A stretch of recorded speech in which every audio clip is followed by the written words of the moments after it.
Jangan takut simpan emas lah. Sebab apa? Simpan emas ni adalah khazanah syurga yang Allah turun pada kita sebenarnya. Kena ada. Kena ada simpanan emas ni. Okay? Ada yang tanya Culin. Culin, untung ke simpan emas ni? Untung. Ni pengalaman Culin sendiri. Assalamualaikum warahmatullahi taala wabarakatuh. Alhamdulillahirabbil alamin. Wa bihi nasta'inu ala umuri waddin. Salatan wa salaman daimaini mutalazimaini wa ala habibina Muhammad Mustafa sallallahu alaihi wasallam wa ala alihi wa sahbihi ajma'in. Alhamdulillah, macam biasa kita masih lagi hidup, dihidupkan dengan dua nikmat, iaitu nikmat iman dan nikmat Islam. Memang setiap minggu lah saya ingatkan benda yang sama lah. Sebab kita tak terlepas daripada dua nikmat ini, iaitu nikmat iman dan nikmat Islam. Kama qala Allah Ta'ala fi kitabil aziz ba'da a'udzubillah qad aflahal mu'minun allazina hum fi salatihim khashi'un. Maka sesungguhnya telah berjaya orang yang mukmin, allazina hum fi salatihim khashi'un, iaitu mereka yang solatnya khusyuk ataupun fokus ataupun menjaga. Jadi kalau kita tengok daripada ayat ini, qad aflahal mu'minun, maka sesungguhnya telah berjaya. Bukan ataupun sedang. Kalau kita belajar dalam ilmu bahasa Arab, qad tu maksudnya fi'il madi lah, telah berjaya. Kalau bi itu apa? Past tense. Maknanya telah berjaya. Telah berjaya orang mukmin itu, iaitu siapa? Yang allazina hum fi salatihim khashi'un, iaitu mereka ini yang solatnya khusyuk ataupun tawaduk ataupun fokus ataupun menjaga dalam solatnya. Jadi kalaulah kita menjaga solat kita, subuhnya 2 rakaat, zuhur asar 4 rakaat, maghrib 3 rakaat dan isyak 4 rakaat, dalam 5 waktu itu kita menjaga, insya-Allah kita juga menjadi sebahagian mukmin yang berjaya. Sebab solat ini tak ada lagi masuk paper ataupun mana-mana lagi berita yang kita tengok, dia menjaga solat tapi terbengkalai hidupnya. Kalau diberi ujian lain lah, maksudnya dia naik lagi satu makam dia, tapi kita tak tengok lagi kalau dia jaga solat ni, dia memang tak ada harta langsung. Tak ada lagi kita tengok tu. Jadi kalau kita menjaga solat kita, Allah dah menjanjikan dalam Al-Quran, qad aflahal mu'minun, maka sesungguhnya telah berjaya orang yang mukmin itu, iaitu mereka yang menjaga solatnya, yang khusyuk ataupun fokus dalam solat mereka. Sebab itulah di dalam azan, dalam laungan azan, dalam laungan azan, yakni Bilal yang selalu melaungkan azan, Bilal sahabat Nabi, sehinggalah zaman sekarang ni mestilah dia mengalunkan hayya 'alas solah, hayya 'alal falah. Betul? Tak ada lagi saya dengar masjid kan, dia melaungkan apa? Hayya 'alal falah, hayya 'alas solah, tak ada. Memang hayya 'alas solah, hayya 'alal falah. Marilah menuju solat. Hayya 'alal falah, marilah menuju kepada kejayaan. Nak menunjukkan apa? Nak menunjukkan kalaulah kita solat, pasti selepas solat akan diikuti dengan kejayaan. Sebab itulah tak ada lagi Bilal, tak ada lagi mana-mana sejarah lah. Hayya 'alal falah dulu. Kita berjaya dulu, kita dah berjaya, barulah kita solat. Tak ada lagi situ. Kalau kita dah berjaya, mustahil lah kita nak solat. Memang kita dah lupa dah. Kita pula manusia kan. Nama pun manusia, nasia. Memang pelupa. Jadi mustahil lah untuk kita berjaya dulu baru kita solat. Kalau dah berjaya memang kita lupa lah. Sebab itulah hayya 'alal solah, hayya 'alal falah. Marilah menuju kepada solat dan marilah menuju kepada kejayaan. Kalau kita solat pasti diikuti dengan kejayaan. Sebab dalam kata ulama apa? Man sajada wajada wa man wajada sajada. Siapa yang bersujud, dia pasti berjaya. Dan siapa yang berjaya, pasti dia yang sujud. Faham tak? Siapa yang sujud, maksudnya solat lah. Man sajada wajada. Siapa yang sujud, pasti dia ni berjaya. Wa man wajada sajada. Dan siapa yang berjaya, dia jugalah yang sujud. Maksudnya nak kata apa? Kalau kita sujud, kalau kita solat, kejayaan akan mengikuti kita. Dan selepas kita berjaya, kita janganlah lupa diri pula. Kita dah berjaya kan, kita dah dapat apa yang kita nak, kita dapat, kita pun lupa. Tak boleh lah macam tu. Jadi dengan apa yang kita dah dapat, kita sajadah, kita sujud balik. Kita minta Alhamdulillah lah, segala apa yang kita niatkan kita dapat. Semua datangnya daripada solat. Sebab apa? Sebab kata Nabi Muhammad SAW di dalam hadisnya, as-salatu imaduddin. Sesungguhnya solat itu adalah tiang agama. Kalau kita menjaga solat kita, pastilah agama kita kukuh kan, sebab solat itu adalah imad. Solat itu adalah tiang kepada agama kita. Sebab kalau kita tengok agama lain, Cina ataupun India ataupun mana-mana agama, susah kalau kita nak tengok dia punya daripada menjaga solat ni. Saya punya apa? Saya punya jiran Cina, jiran sebelah kanan Cina. Kadang-kadang subuh tu dia semayang, asar tu dia semayang, subuh esok tu dia tak semayang dah. Kan? Kita tengok kadang dia solat, kadang dia tak. Mungkin ikut masa dia lah. Kalau masa dia okey dia solat lah. Kalau masa dia tak okey, tak solat. Jadi kita beza. Agama kita beza. Agama kita dah ada 5 waktu.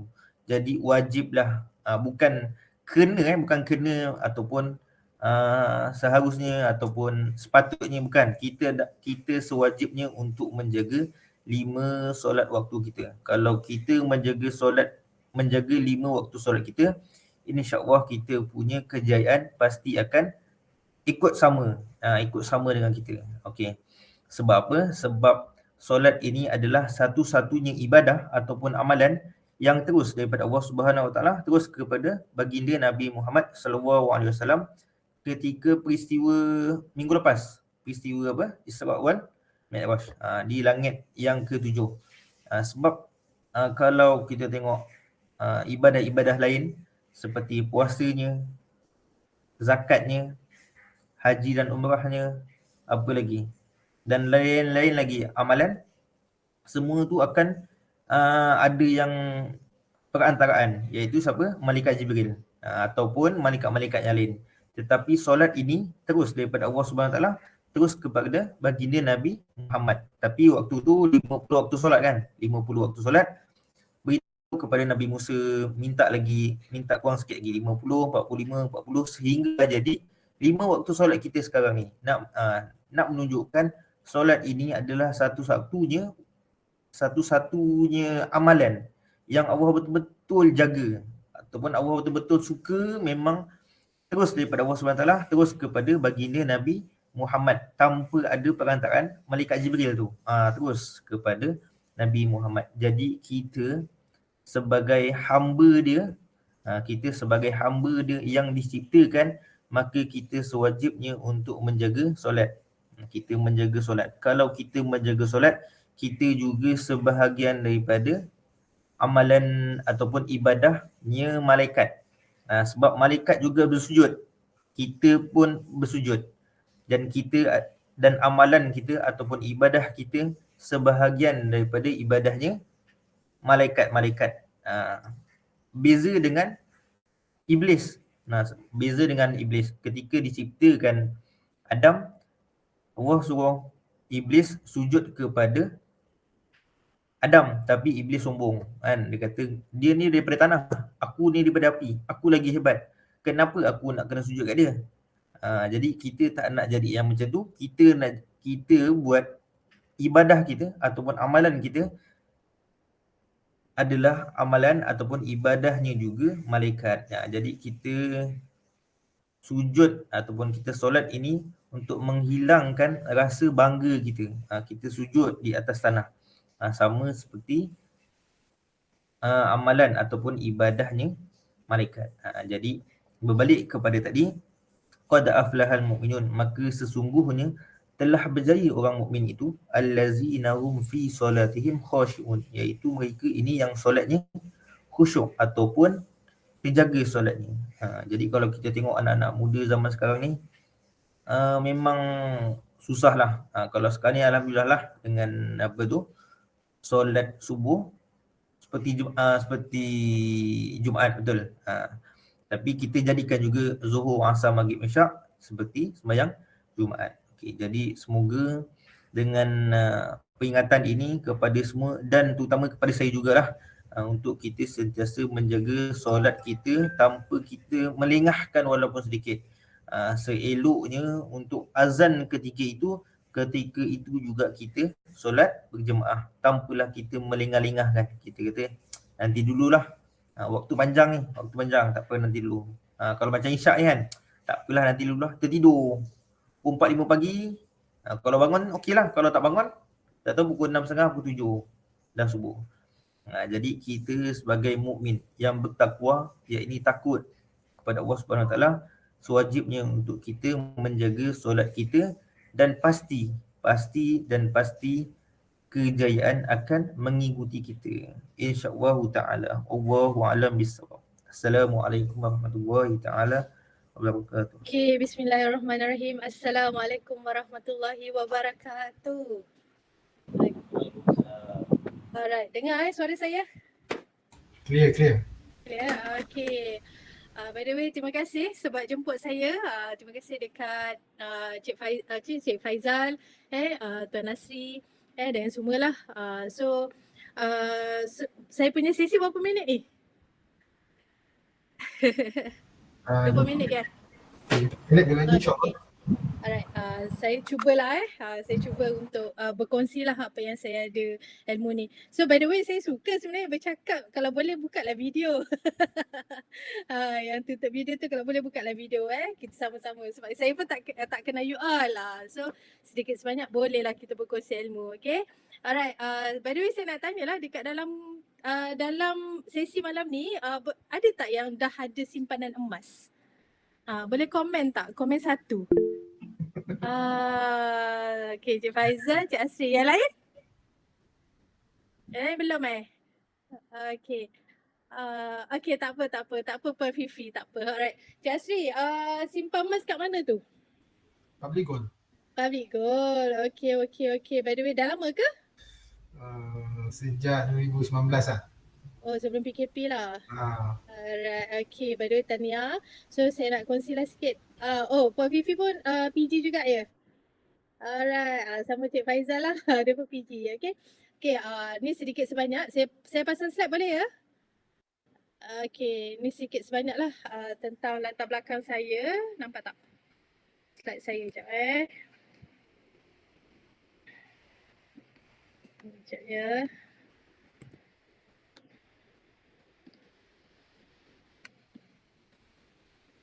Okay.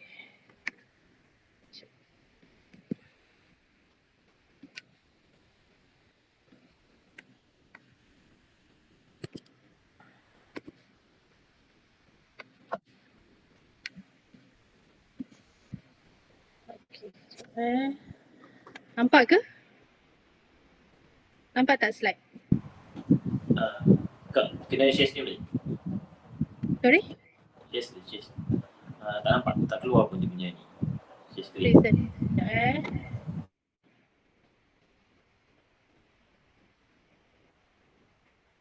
Nampak?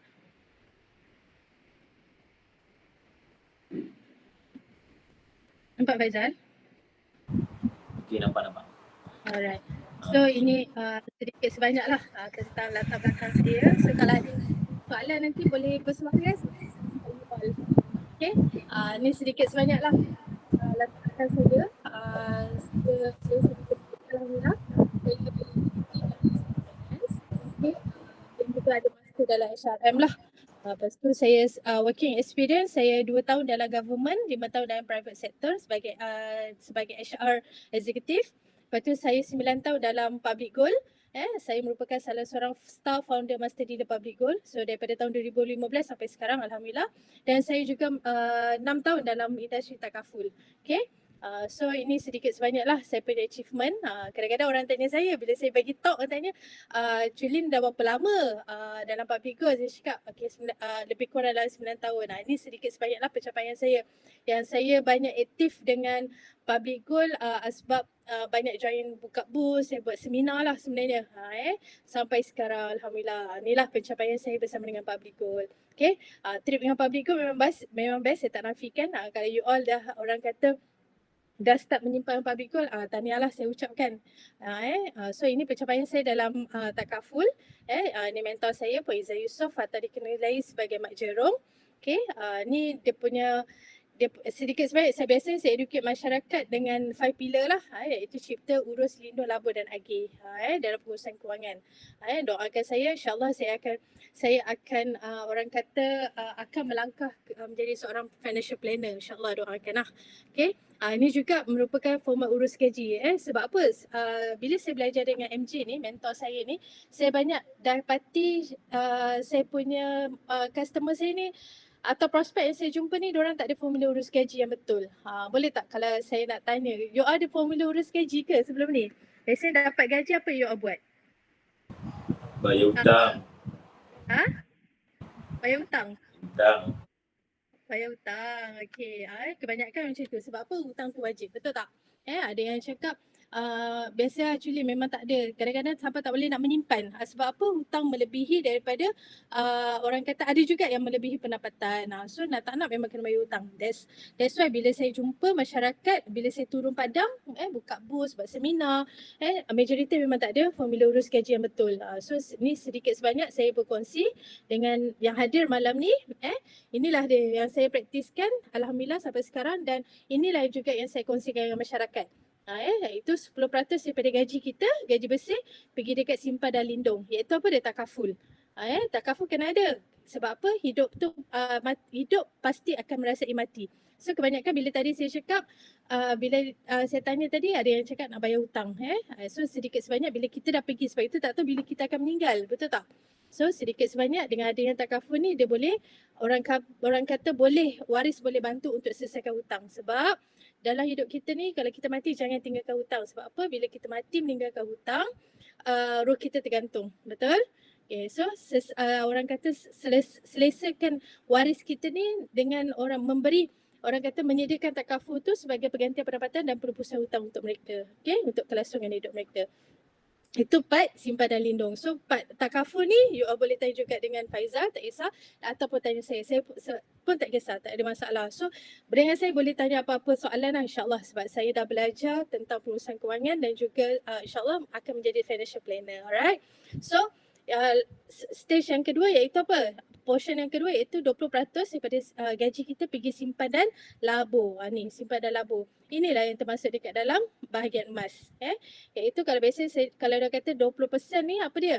20% ni pecah kepada dua, iaitu 10% daripada gaji kita pergi dekat tunai, 10% daripada gaji kita pergi dekat emas. Okay, kenapa? Sebab kebanyakan orang saya jumpa, diorang tak ada dana kecemasan. Ingat simpan emas ni bukan simply. Kebanyakan saya jumpa, yang saya selalu nasihatkan masyarakat, jumpa orang ramai, simpan emas ni at least you all kena ada 3 hingga 6 bulan pendapatan simpan dalam bentuk cash dulu. Sebagai dana kecemasan. Sebab apa? Bila kita nak gunakan duit, kita ada duit cash tu dekat dalam bank. Kena ada. Dah cukup portion tu baru kena simpan dekat dalam emas, tak ada masalah. Okay, jangan pula sebab harga emas kan ada naik turun. So kena faham lah konsep kat situ. Jangan ada yang tanya Culin, untuk ke simpan emas. Ni Culin akan share pengalaman Culin sendiri. Okay, so portion yang ketiga iaitu 60% daripada gaji kita pergi dekat komitmen, 10% daripada gaji kita pergi dekat sampah. Ini yang Culin praktiskan. Alhamdulillah, kewangan Culin alhamdulillah, especially dari segi aliran tunai, orang kata terasa tersusun. Okay, alright. So ada yang tanya Culin, berapa banyak nak kena perlu simpan emas? Tak perlu banyak sebenarnya. Sekadar 10%, sebab kata Azizi Ali, pakar kewangan kita. 10% daripada harta kekayaan kita pergi dekat emas. Sebagai orang kata pelindung kekayaan kita. Kalau berlakunya kegawatan ekonomi, at least kita ada simpan emas. Apa yang berlaku hari tu, ingat tak? PKP 2 tahun yang selama 2 tahun. Apa yang berlaku? Kebanyakan customer Culin yang Culin jumpa, alhamdulillah kebanyakan mereka steady.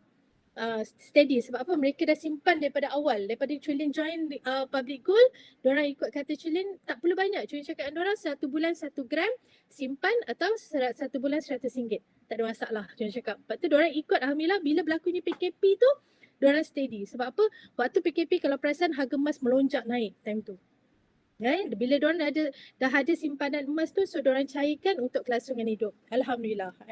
Sebab itu pengurusan gaji tu kena faham, kena uruskan betul-betul. Okay. So 20% daripada Robert Kiyosaki mengatakan simpan emas tak perlu banyak, cuma 20% sahaja, dan manakala Mike Maloney mengatakan 50%. Kita berada dalam Malaysia, kita ikutlah kepada pendapat Azizi Ali. Alright. So kenapa mereka cakap macam itu? Sebab bagi pendapat mereka, emas adalah portfolio pelaburan yang lebih stable seperti hartanah. Betul.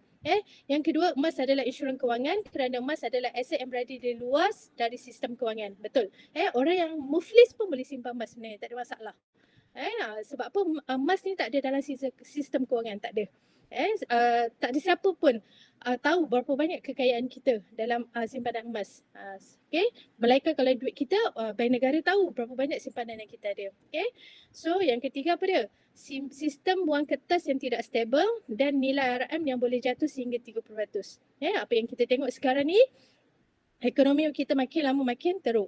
Hari tu saya ada share juga dekat dalam Facebook. Pada 1 bulan 3 ni kita akan dikenakan SST daripada 6% kepada 8%. So standby lah duit masing-masing. Untuk beli tu barang akan menjadi lebih tinggi nilai dia. Okay, yang keempat, emas boleh dijadikan sebagai penyimpan nilai. Itu tak nafikan. Okay. Kenapa simpan emas? Iaitu simpanan untuk dilupakan. Sebab apa? Kebanyakan yang Chulin jumpa, majoriti yang Chulin jumpa, diorang tak boleh simpan cash in hand. Memang tak boleh. Mungkin Chulin boleh tanya juga dengan you all. RM100, kalau ada RM100 atau RM200 lah in hand dekat dalam tangan, berapa lama boleh tahan? Nampak tak? Duit ni. Berapa lama yang boleh tahan dekat dalam tangan you all? Chulin nak tanya. Jawab. Kenapa suara? Dia singgah je. Singgah masuk akaun hilang dah. Dia singgah je, dapat gaji pagi, petang atau malam settle. Betul tak? Ini apa yang Chulin jumpa bila Chulin buka bus. Chulin tanya student time tu umur 18-19 tahun. Dia kata apa? Tak lama kak, setakat RM100. 2-3 minit dia dah boleh habis. Kita nampak. Sebab itu dia kata bila kita simpan emas ni, insyaAllah kita ada tempoh bertenang. Contoh ini dinar emas. You all pun ada, you all Chulin rasa korang pun dah ada simpan emas. Okay. So simpanan emas ni bila kita ada dinar ni hand dekat dalam tangan kita, insyaAllah orang kata dia melekat lama dengan kita. Sebab apa? Sebab fitrah manusia dengan emas dia sayang untuk belanja. Tapi fitrah manusia dengan duit dia mudah untuk dibelanjakan. Tak nafikan. So yang kedua, nilai emas merupakan nilai jangka masa panjang yang lebih terjamin. Betul. Dia lagi terjamin. Contoh dulu Chulin beli 1 dinar. 1 dinar ni baru RM600. Tahun 2015 masa tu. 2015-2016 baru RM600 dinar ni. Tapi sekarang ni dinar dia dah menjadi RM1,400. Nampak tak kenaikan harga dia berapa persen dalam tempoh berapa tahun ni, 8 tahun ni. Naik. Sangat tinggi lah orang kata. Sebab itu orang kata simpan emas ni mudah. Dia tak perlu maintenance yang besar pun. Dia tak perlu maintenance yang tinggi pun. Kita cuma simpan emas ni, orang kata peram je. Macam Chulin lebih prefer untuk letak dekat dalam bag kecil ni lah. Dekat holder ni, simpan. Peram je. Beli macam ni. Chulin simpan je peram. And then masa tu beli 600, sampai sekarang kalau rasa nak jual, Chulin dah boleh jual dengan harga 1,400. Okay. Alright. So yang ketiga apa? Kekayaan. Bila kita simpan emas ni, kekayaan solid di tangan kita. Chulin tak nafikan. Sebab apa? Tak ada orang pun tahu berapa banyak kekayaan kita ada. If berlaku apa-apa, berlakunya contoh peperangan atau peperangan dalam Malaysia. Okay, apa yang berlaku? Bila berlaku peperangan Malaysia, contoh emas tu ada dengan kita. Emas tu ada dengan kita. So kita boleh buat lari emas ni. Apa yang pernah berlaku dekat negara Vietnam dulu. Betul tak? Diorang perang, dia bawa balik, diorang datang Malaysia bawa emas. Sekarang ni kebanyakan orang Vietnam berniaga di Malaysia. Tak nafikan. Dan diorang hidup di negara kita sebab adanya bekalan emas ni. Okay. So ni emas pertama Chulin lah. Emas pertama yang Chulin beli pada 6 bulan 2 2015. Harga dia murah. Masa tu baru 1,526. Hari ni 10 gram ni dah mencecah 3,200 lebih, 3,300 lebih. So simpan je lah peram. Okay. So apa istimewanya emas ni? Yang pertama sebab emas ni ada sebut dalam Al-Quran sebanyak 13 kali. Tak nafikan daripada surah Al-Imran, surah Araf, Taubat, Isra, Kahfi, Hajj. Ni semualah Al-Waqi'ah, semua dalam sebanyak 13 kali Allah sebut dalam Al-Quran. Tapi kalau wang ringgit, wang fiat ni, wang kertas ni Allah tak sebut pun tentang wang fiat ni dekat dalam Al-Quran. Tapi emas ni unik. Emas ni unik. Allah sebut dekat dalam Al-Quran. Okay. Sebab itu salah satu faktor kenapa Culin simpan emas, sebab Culin suka. Benda ni dah terbukti dekat dalam Al-Quran. Alright. Salah satu surah Al-Imran ayat 14, iaitu dijadikan indah kepada manusia kesukaan kepada benda-benda yang diingin nafsu, iaitu perempuan-perempuan dan anak pinak, harta benda yang banyak berpikur dari emas dan perak, kuda peliharaan yang bertanda lagi terlatih, dan binatang-binatang ternak serta kebun-kebun tanaman. Semua itu adalah kesenangan hidup di dunia, dan ingatlah pada sisi Allah ada tempat kembali yang sebaik-baiknya, iaitu syurga. So Allah dah sebut dah tentang emas dan perak dalam surah Al-Imran. Okay. Dan emas dari perspektif Islam pun Allah dah sebutkan, iaitu Abu Bakar Ibni Abi Maryam meriwayatkan bahawa dia mendengar Rasulullah sallallahu alaihi wasallam bersabda, akan tiba satu zaman di mana tiada apa yang bernilai dan boleh digunakan oleh umat manusia, maka simpanlah dinar dan dirham untuk digunakan. Musnad Imam Ahmad Imbal. Okey, benda ni dah termaktub. Sebenarnya memang akan tiba satu masa nilai duit kita dah tak berguna lah. Wang kertas ni dah tak guna. Apa yang berlaku dekat Zimbabwe. Okay, so kita akan menggunakan transaksi jual beli, kita akan menggunakan emas dan perak, dinar dan dirham. Sebab itu Culin lebih prefer, kalau tiada Culin lebih bergalakkan orang untuk simpan dalam bentuk item yang kecil-kecil. Sebab apa? Bila berlakunya peperangan ataupun akan tiba satu masa kita tak akan gunakan duit. So kita akan gunakan emas ni. So ni 0.5 gram. So Culin memang simpan 0.5 gram ni. Anda kata tiba masa kita nak beli, contoh kita nak beli mineral water ke roti ke, mungkin duit dah tak guna, so kita boleh gunakan emas ni.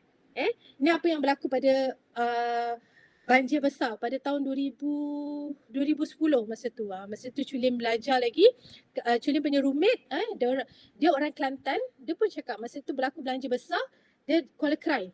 Dia kata dengan Culin, rumah dia memang dah hanyut, dah habis. Adik dia dekat masa tu dia belajar dengan Culin, dia roommate dengan Culin. Dia kata adik-beradik dia tinggal dengan mak dia, habis rumah dah tak ada apa. Dia kata, so bila adik dia sempadan, Kuala Krai tu kan sempadan Thailand. Diorang nak pergi beli makanan semua, bila minuman, duit kita dah tak laku lah. Dia dah tak laku. So apa dia buat? Dia terpaksa patahkan gelang mak dia. Patahkan kecil-kecil untuk buat transaksi jual beli dia nak beli air mineral dengan roti time tu. So Culin learn daripada situ apa yang berlaku dekat negara kita. So sedikit sebanyak membuka mata Culin dan Culin educate orang untuk simpan at least adalah 0.5 gram ni, 1 gram ke, item yang kecil-kecil macam ni untuk if anything happen boleh digunakan. Okay, jelas Alright. So yang kedua, kereta akhbar tentang emas. Inilah dia. Banyak syurga beli emas fizikal lebih baik. Pejabat awam disarankan simpan emas. Okay, kumpul emas sebagai harta masa depan. Memang kena ada. Beli emas wajib dapat emas fizikal. Jangan beli emas dalam digital. Culin tak galakkan. Kalau apa-apa berlaku dekat digital, dekat website tu apa yang berlaku, habislah nanti. Korang tak orang kata kekayaan tu bukan dekat tangan, tapi dekat pihak yang ketiga. Kalau boleh avoid. Itu dalam public gold. Kenapa kita galakkan? Macam Culin educate customer, simpan sikit-sikit dalam account gap sampai satu tahap korang nak keluarkan, wajib keluarkan fizikal dan simpan sendiri emas tu. Okay? Alright. So, emas ni juga simbol kepada kekuasaan. Simbol kepada kekayaan, simbol kepada kejayaan dan simbol kepada kecantikan. So, emas mengekalkan kuasa belinya dalam jangka masa panjang. Ini apa yang berlaku dekat 1 dinar. Biasanya dengar 1 dinar bersama boleh beli 1 ekor kambing. Pada zaman 1400 tahun yang lalu, 1 dinar bernilai dia lebih kurang RM30. Dia boleh beli 1 ekor kambing. Simpan buat peram. Macam Culin dulu, Culin beli ni RM600, boleh beli 1 ekor kambing. Itu pun ikut pada saiz. Okay, so sampai sekarang Alhamdulillah masih kekal 1400 ni boleh beli lagi 1 ekor kambing. Ni kambing ni diorang buat kekal lah contoh dia. Alright. So yang kelima, nilai wang kertas jatuh dari yang ke masa panjang. Ini apa yang kita panggil dia inflasi. Dulu RM1 kita boleh beli 5 ketul karipap. Sekarang Culin rasa karipap yang kalau kita beli pun satu ketul tu dah RM1. Ada yang Culin jumpa hari tu satu ketul RM2.50. Kan orang kata mahal lah Culin pun rasa mahal time tu. Alright. So makin lama nilai duit kita dah tak ada. Okay. So yang keenam, emas adalah magnet kepada kekayaan. Kalau macam Culin yakin dekat dalam ni dah ada mula simpan emas kan? Perasan tak bila once kita bermula dengan satu item, kita akan beranakkan item tu. Perasan tak? Kita akan sentiasa nak beli. Sebab kebanyakan yang Culin jumpa, diorang cakap apa tak? Culin beli emas ni ketagih lah. Ketagih benda yang baik. Sebab apa? Emas ni dia ada aura yang positif, dia ada magnet kekayaan. Magnet mengumpul, magnet menyimpan. Daripada 1 dinar dia boleh beranak jadi 5 dinar, 10 dinar, 50 gram, 10 gram. Sebab apa? Keinginan tu nak kita punya fitrah kita dengan emas yang sentiasa nak menyimpan, nak mengumpul. Okay, jelas So yang ketujuh, emas adalah aset yang mudah dicairkan. Kalau ada emas di tangan macam ni, kalau nak cairkan mudah. Tak perlu orang kata bawa je emas ni, sama ada boleh jumpa Culin sendiri. Siapa macam Faizal download Culin punya team, Faizal nak beli emas, boleh direct dengan Culin. Maksudnya nak jual semula dengan Culin pun tak ada masalah. Memang Culin ambil. Culin akan ambil emas public gold.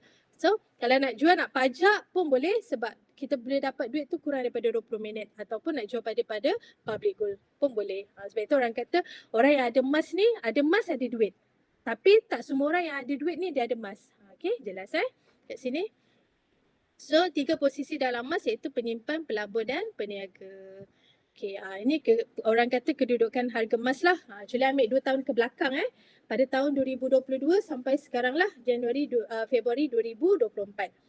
Apa yang berlaku sekarang ni tengok. Harga paling rendah pada November tahun 2022 masa tu sekitar kata silap Culin 2022 masa tu murah lagi. Lebih kurang dalam 200 lebih. Dan harga yang paling tinggi paling tinggi dekat sini pernah berlaku Januari 2024 masa tu paling tinggi harga 339. Hari ni dia turun sikit jadi 332. Jadi ni siapa yang belum simpan emas nak mula, boleh mula pada sekarang, malam ni boleh mula. Siapa yang belum orang kata nak tambah simpanan emas pun boleh. Siapa tak faham boleh rujuk dekat Faizal ataupun dekat Culin, tak ada masalah. Okay, alright. So ni pergerakan harga emas untuk 4 tahun yang kebelakang lah.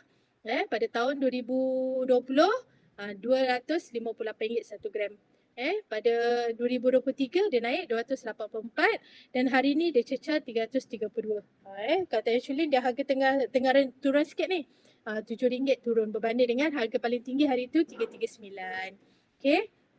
So kenaikan harga ni nampak ketara lah. Kebanyakan yang Culin jumpa customer Culin bila harga yang 339 tu 338, 339 ramai yang menjual lah. Dia nak rasa keuntungan. Siapa dah simpan emas ni dia kena ada matlamat lah. Jangan simply orang simpan emas, korang nak simpan emas tapi tak tahu matlamat simpan emas tu untuk apa. Okay, so Culin tak nak lah. So kalau boleh jadilah penyimpan emas yang berilmu. Okay. Jangan takut simpan emas lah. Sebab apa? Simpan emas ni adalah khazanah syurga yang Allah turun pada kita sebenarnya. Kena ada simpanan emas ni. Okay. Ada yang tanya Culin untung ke simpan emas ni? Untung. Ni pengalaman Culin sendiri. Culin beli 250 gram pada 31 bulan 3 2020. Harga dia RM68,634. Ni Culin punya, ni pengalaman Culin sendirilah. Dan harga hari ni dah mencecah RM81,901. So peram je lah emas ni. Peram je. So berapa banyak kenaikan dia? Kenaikan sebanyak 13,267 atau 19.33% dalam masa 2 tahun. So katanya Culin untung. Masih ada untung, masih berasa lagi keuntungan tu. So ingat simpan emas ni kena ada matlamat. Kalau tak ada matlamat nanti korang terkapai-kapai. Tu yang simpan emas kejap je 2-3 tahun dah simpan. Ingat simpanan emas ni untuk jangka masa sederhana dan panjang. Okay, itu saja daripada Culin. So kalau ada persoalan boleh je WhatsApp Culin, tak ada masalah. InsyaAllah mana Culin boleh bantu, Culin bantu. Boleh juga follow Culin dekat Facebook. Inilah maklumat Culin. So you all boleh ambil, orang kata nak contact, tak ada masalah. So itu saja daripada Culin.